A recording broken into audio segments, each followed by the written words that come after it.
it's been a great Passover feast, Mary. Yet I'll be glad to get home. Home is the best place in the world, though it be humble and poor. No home is poor with you around, Mary.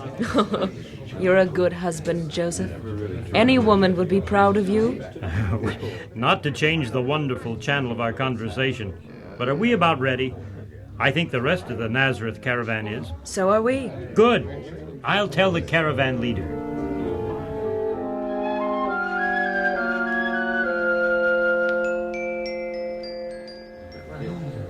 I'm getting rather tired, Joseph. Of course you are, Mary dear. All the women and children are. And that's why the leader plans to stop for the night at that level place up ahead there.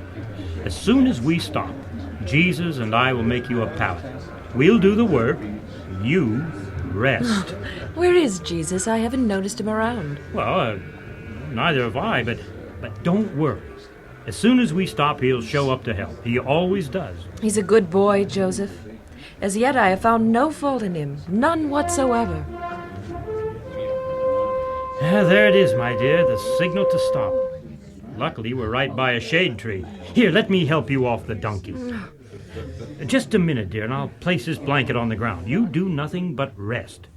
There, my darling wife. Rest. Relax. Jesus and I will... Where is Jesus? I thought surely he'd show up as soon as we'd stopped. I've been thinking, Joseph, have we seen Jesus all day? You mean since we left Jerusalem? I don't recall having seen him at all. Oh, it's nothing to worry about, Mary. He's still a child.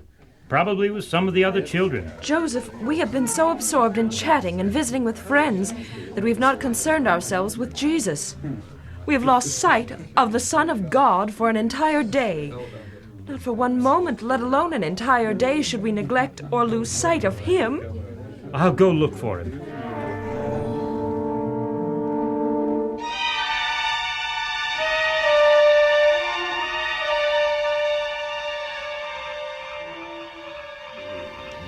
I've looked everywhere, Mary. Jesus isn't here. Are you sure? I've questioned people in every shelter. Children, men, women. Jesus is not here. He must still be in Jerusalem. Can we go now to Jerusalem to find him? No, Mary.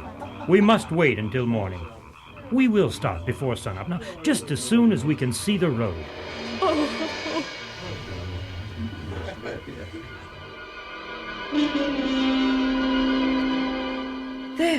There's a tower of the city wall. We're almost there. Maybe we can find Jesus yet tonight. Well, it's getting late. It's almost dark, but we'll try. It seems no one has seen Jesus. Shall we give up for tonight, Mary dear? I guess we'll have to. We'll start out again early in the morning.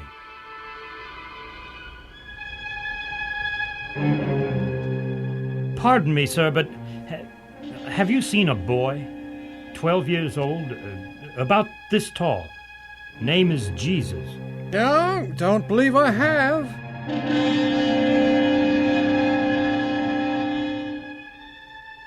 We've been from one end of Jerusalem to the other. No Jesus. What could have happened to him? I wish I knew, Mary. Well, we haven't been inside the temple courts. No, but what would he be doing in the temple? There's no special feast or celebration. Well, it's worth trying, isn't it? Come on. We'll walk around inside and see if he's there. He isn't in the temple. I think you'd better rest. Sit down on these steps. Oh, thank you. May I ask a question? Of course, young man. How is one I thought to I heard him. understand Holy Scripture? The best way, my boy, It is to Jesus. understand Scripture. That's his voice. To listen to It's coming those from of that us who are room. trained We'll and go see. inspired to interpret Scripture. Don't Take our interrupt. word for truth. I'd like to hear Jesus' answer to that. May I inquire then, sir, what is meant by Isaiah when he wrote, "Whom shall I teach knowledge, and who shall I make to understand doctrine? Precept must be upon precept, precept upon precept, line upon line, line upon line, here a little and there a little." Certainly that must mean that we are to study Scripture for the truth. Your questions are very searching, young man, worthy of thought and meditation. Any more questions? If it pleases you, sir, I should like to ask a question about God, the real God. his personality, his purpose in creating man, his... It is not given to man to understand all the mysteries of God. Scripture, sir, abounds in the expression, fear God. Is God to be feared? Is he a God of hate and vengeance? Yeah, he certainly is, my boy. Disobey his commandments, and you will personally experience God's vengeance. Scriptures are full of the expression, the fear of the Lord, and we must do just that. Does not Solomon, the wisest of all men, define the expression thus? The fear of the Lord is to hate evil. Now, sir, if we were to substitute what fear is, as defined by Solomon, do we not have real meaning to the phrase? For example, to hate evil prolongeth days, but the years of the wicked shall be shortened. Again, to hate evil is the beginning of wisdom. God is a God of vengeance, my boy. He is a stern, demanding God.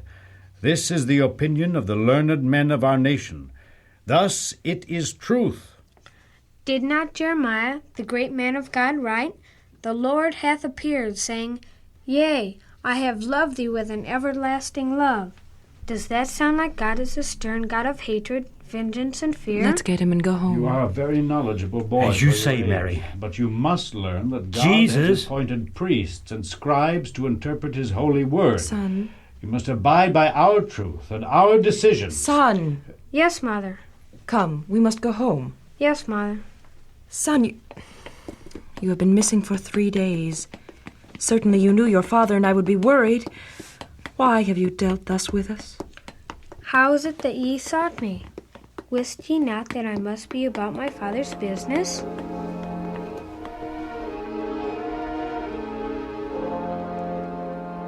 This answer by Jesus puzzled Joseph, but Mary in her heart realized the true meaning of his words.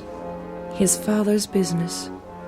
Studying, understanding the Scriptures, and the true nature of God, and teaching those things to others, is his business here on earth. O God, help me to be a true mother to thy son. Help him, O God, to do and fulfill thy mission.